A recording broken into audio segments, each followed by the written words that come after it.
Hi, and thanks for watching. This is George at Wicked Mornings, your #1 source for construction and emergency LED strobe lighting and safety equipment for cars, vans like this, trucks, buses, SUVs, UTVs, SUVs, whatever you got. As you can see here, we're working on a brand new 2016 Transit 150.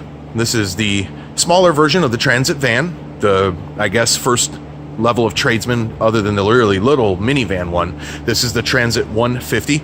And on this van, we've got some of our LED HAW Duo in low dome in the front and the back.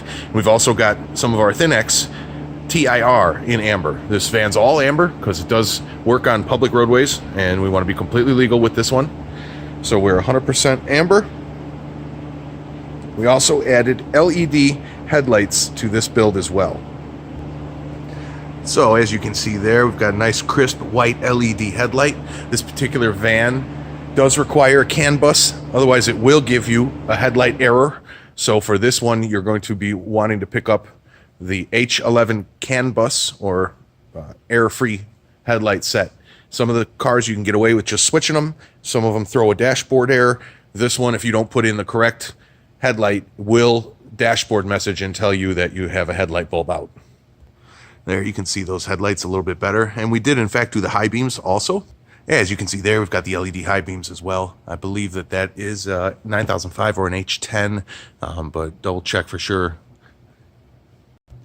We were able to mount our headlights inside these lenses without having to cut the cover for the back of them, so they do fit. Low beam and high beam both do fit in this van. So check our website listing or product description for links, video description for links to these products, as well as on the website you'll be able to see where you can go to like a Sylvania bulb checker and make sure you get the right bulb number for your car. Around back, as I said, we're using our LED HAW. We got a low dome mounted there into the reverse/turn signal housing. And because these doors do kind of block that a little bit when they're swung open, we also put our Thin-X down on the lower bumper. This was all designed with the client themselves, exactly how they wanted it.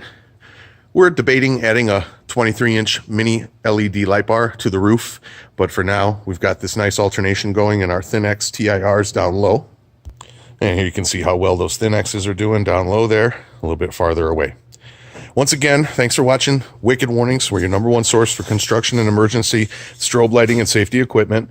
Give us a call, drop us an email, and be sure to check the product description on all of our website for more information on all of these different products, and the video description below, or the link in the upper right corner usually for links to all of these products specifically, or a shopping cart full of all these products in case you want to tackle this job on your own. Some professional skill is strongly recommended when taking on jobs like this. It does not plug and play. This is no gimmick. You will have to do some wiring and drill some holes to produce a job like this. Thanks again for watching Wicked Warnings. We'll see you on the next video.